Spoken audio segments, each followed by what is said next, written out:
મહત્વના સમાચાર નવસારીથી નવસારીમાં અંબિકા નદીમાં 2 યુવાનો પૂરમાં ફસાયા છે. ઝાડ પર ચડીને બચાવ્યો છે તેમનો જીવ, જ્યાં સ્થાનિક તરવૈયાઓએ કર્યું છે સફળ ઓપરેશન. તોરણવેરા ગામે રેસ્ક્યુ ઓપરેશન હાથ ધરાયું છે. પૂરમાં ફસાયેલા યુવાનો સુરક્ષિત રીતે બચાવાયા છે. અંબિકા નદીમાં જળસ્તર વધતા મુશ્કેલી વધી છે. 4 કલાક ઝાડ પર રહ્યા 2 યુવાનો, ગળદેવીમાં પૂરમાં ફસાયેલા યુવકોનો બચાવ કરવામાં આવ્યો છે. સ્થાનિકોની સતર્કતાથી ટળી છે સમગ્ર દુર્ઘટના. સુરક્ષિત ઘરે પહોંચતા રાહતનો શ્વાસ લીધો છે. મહત્વના સમાચાર જણાવી દઈએ કે નવસારીમાં અંબિકા નદીમાં 2 યુવાનો પૂરમાં ફસાયા હોવાની માહિતી સામે આવી, જ્યાં ઝાડ પર ચડીને બચાવ્યો છે તેમનો જીવ. સ્થાનિક તરવૈયાઓએ કર્યું છે સફળ ઓપરેશન.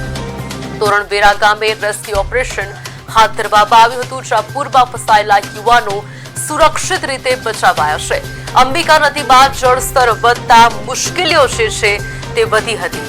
મહત્વના સમાચાર, 4 કલાક ઝાડ પર રહ્યા 2 યુવાનો, જ્યાં ગળદેવીમાં પૂરમાં ફસાયેલા યુવકોનો સફળ ઓપરેશન રેસ્ક્યુ હાથ ધરવામાં આવ્યું છે. સ્થાનિકોની સતર્કતાથી ગંભીર પ્રકારની જે દુર્ઘટના છે તે બનતા ટળી છે. સુરક્ષિત ઘરે પહોંચતા યુવકોએ શ્વાસ લીધો છે રાહતનો.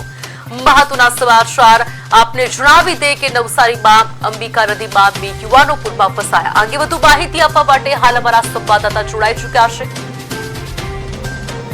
જેમણે જણાવશો કે નવસારીમાં અંબિકા નદીમાં 2 યુવાનો પૂરમાં ફસાયા, ઝાડ પર ચડીને તેમનો બચાવ્યો છે જીવ. શું કહેશો સુનિલજી? વાત કરવામાં આવે તો નવસારીના ગણદેવી તાલુકામાં તોરણવેલ ગામ છે. ત્યાં મોડી રાત્રે લઘુશંકા કરવા ગયેલા 2 યુવાનો જળ સ્તરમાં વધારો થતા પૂરમાં ફસાયા હતા. નદીનું પાણી વધતા જે યુવાનો છે ઝાડ પર ચડી ચૂક્યા હતા અને એને કારણે મોડી રાત્રે 3 વાગ્યાથી સવારે 7 વાગ્યા સુધી જે 2 યુવાનો છે તેમણે પોતાનો જીવ ઝાડ પર ચડીને બચાવ્યો હતો. સવારે અંબિકા નદીના જળસ્તરમાં જે વધારો થયો હતો જેને લઈને ફાયર વિભાગની જે ટીમ છે એને જાણ થઈ હતી અને 2 યુવાનોને બચાવી લેવામાં આવ્યા, તેનું રેસ્ક્યુ કરવામાં આવ્યું હતું.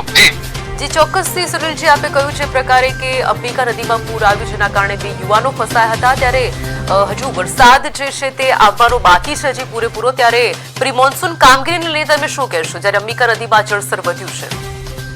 જી ચોક્કસથી જણાવી દઈએ તો હવામાન ખાતા દ્વારા જે નવસારી જિલ્લાને રેડ એલર્ટ જાહેર કરવામાં આવ્યો હતો, જેને લઈને ઉપરવાસમાં ખૂબ જ વરસાદ પડ્યો હતો અને અંબિકા નદીમાં જે પૂરનું જે જળનું સ્તર છે તે સતત વધી રહ્યું હતું, જેના કારણે અંબિકા નદીમાં પૂર આવ્યું હતું. જે આજુબાજુના જે નીચાણવાળા જે ગ્રામ્ય વિસ્તારો છે ત્યાં ક્યાંક ને ક્યાંક ખૂબ જ હાલાકી પડી રહી છે અને જે આજુબાજુનો જે નગરપાલિકા વિસ્તાર છે તેના જે પ્રી મોન્સૂન કામગીરી છે તે ખુલ્લી પડી ગઈ છે, કારણ કે જે નગરપાલિકા છે પ્રી મોન્સૂન કામગીરીના મોટા દાવા કરે છે, સાવ પોકળ સાબિત થયા છે.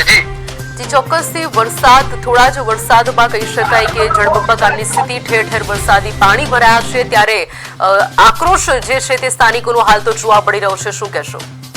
જી વરસાદના પાણી છે, ધોધમાર વરસાદ વરસ્યો હતો, જેને કારણે જે શહેરી વિસ્તાર છે તેમાં દરેક રસ્તા ઉપર પાણી ફરી વળ્યા હતા અને જે લોકો છે તેમાં ખાસ કરીને રોજ જોવા મળે છે, કારણ કે દર વર્ષે આની આ પરિસ્થિતિ જોવા મળી રહી છે અને લોકોને ખૂબ જ હાલાકી પડી રહી છે, કારણ કે જે લોકો છે ધંધાકીય રીતે પણ પોતાના નોકરી ધંધે જતા હોય છે ત્યારે લોકોને ખૂબ જ હાલાકી પડે છે અને લોકો ખૂબ જ રોષ ઠાલવી રહ્યા છે. જી સમગ્ર માહિતી આપવા બદલ સુનિલજી આપનો આભાર. મહત્વના સમાચાર નવસારીથી નવસારીમાં અંબિકા નદીમાં 2 યુવાનો પૂરમાં ફસાયા, ઝાડ પર ચડીને બચાવ્યો છે તેમનો જીવ, જ્યાં સ્થાનિક તરવૈયાઓએ ખાસ સફળ રેસ્ક્યુ ઓપરેશન હાથ ધર્યું.